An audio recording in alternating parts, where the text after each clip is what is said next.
Hey everyone, welcome to The Explainer. Today, we are unpacking something truly unprecedented. We're looking at a rapid geopolitical escalation, the 2026 U.S. naval blockade of Iran.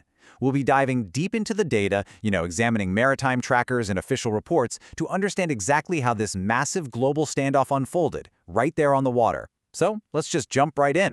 All right, here's our roadmap for today. We're going to cover the blockade begins, the economic shockwaves, cat and mouse at sea, lethal escalations, and finally, we'll look at the ceasefire deal.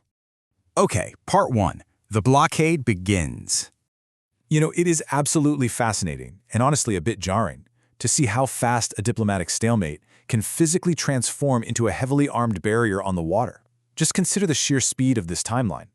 So on April 8, 2026, we get a temporary 2-week ceasefire between the US and Iran meant to allow for negotiations. But literally just days later, on April 11th and 12th, the peace talks in Islamabad completely collapse. No agreement.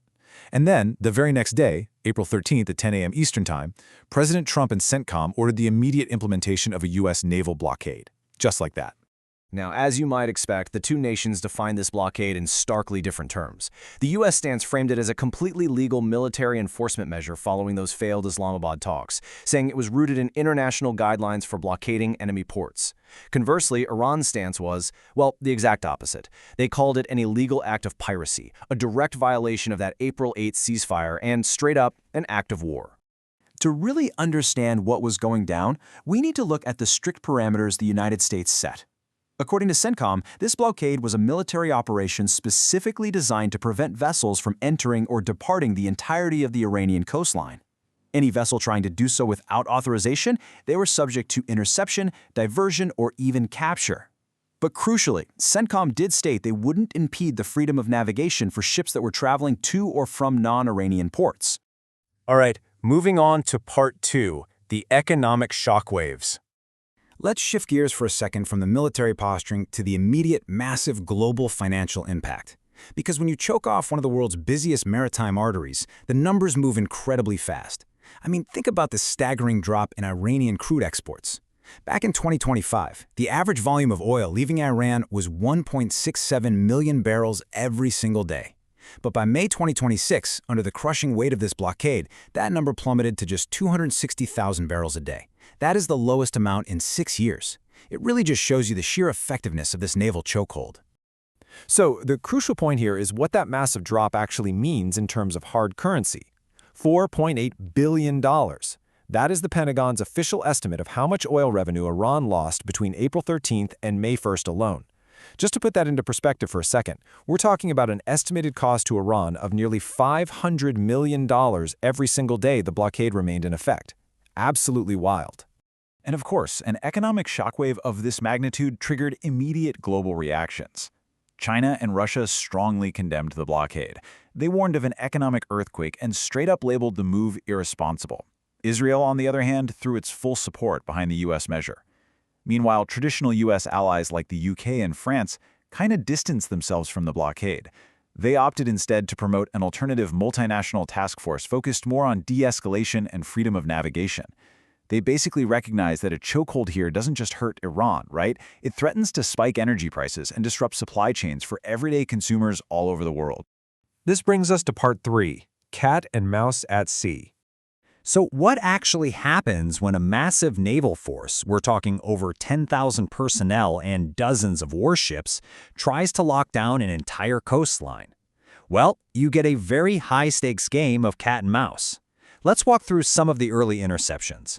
On April 19th, the Iranian-flagged cargo ship Tuska was actually disabled by 5-inch gunfire from the destroyer USS Spruance, and then seized by U.S. Marines right there in the Gulf of Oman.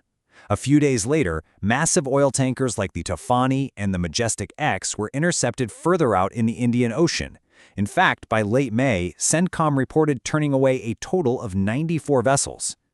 But here is a question that I find absolutely fascinating. With all these warships, surveillance planes, and high-tech radar systems, how do ships manage to evade a naval blockade at all? Because actually, according to Lloyd's list, at least 26 ships managed to bypass the U.S. blockade line in just the first week. No way, right? Well, here is how the so-called Shadow Fleet actually pulled it off. Maritime tracking agencies noted a bunch of super dangerous evasion tactics. Ships were sailing completely dark, meaning they literally turned off their AIS tracking transponders. They were transiting under the cover of night, hugging incredibly close to the Omani and UAE coastlines just to avoid detection. Plus, Iran utilized alternative land borders and Caspian Sea routes to keep trade flowing with Russia and Central Asia, which effectively bypassed the oceanic blockade entirely. Now we move into part 4, lethal escalations. Economic blockades, while often discussed in terms of dollars and barrels, eventually carry a very physical, very real human cost when enforcement tightens up. In early June, the rules of engagement escalated.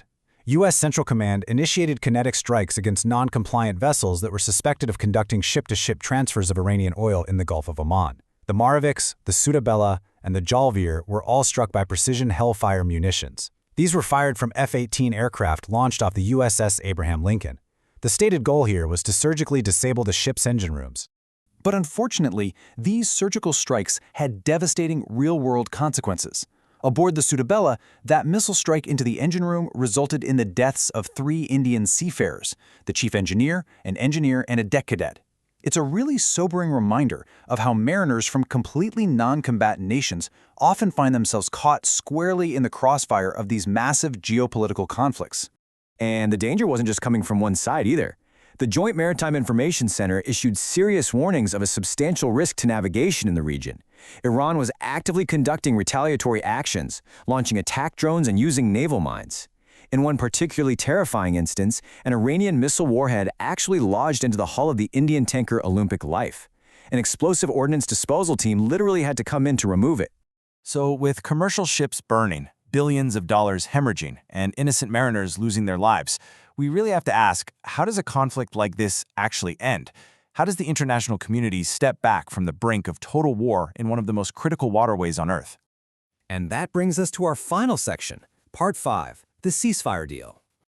Just as rapidly as the blockade was implemented, a massive diplomatic breakthrough brought a sudden halt to weeks of intense tension. On June 14, 2026, President Trump and Iranian officials announced an agreement had finally been reached to end the war and reopen the Strait of Hormuz. Now, while the announcement hit the press on the 14th, the U.S. military made it clear that the physical blockade line would remain strictly enforced until the official signing and implementation of the deal in Switzerland, which happened on June 19th. So what were the actual mechanics of stepping back from the brink here? Well, according to reports, here are the core components of the draft deal. First, Iran agrees to new limits on its nuclear program. Second, the U.S. temporarily waives specific sanctions and releases some of Iran's frozen assets. Third, Iran immediately removes its restrictions, reopening the Strait of Hormuz to global shipping. And finally, the fourth step, the U.S. officially lifts the naval blockade within 30 days. And wow, we saw the immediate, real-world effects of this diplomacy almost instantly. Before the ink was even dry, maritime tracking showed 3 massive Iranian tankers, the Diona, the Hero 2, and the Sonia 1, turn their AIS transponders back on and boldly cross past the U.S. blockade line in the Gulf of Oman. Together, they were carrying 3.8 million barrels of crude. Meanwhile, analysts estimated that an unbelievable 800 million barrels of global tanker capacity was just idling nearby, waiting for the green light to finally enter the Gulf.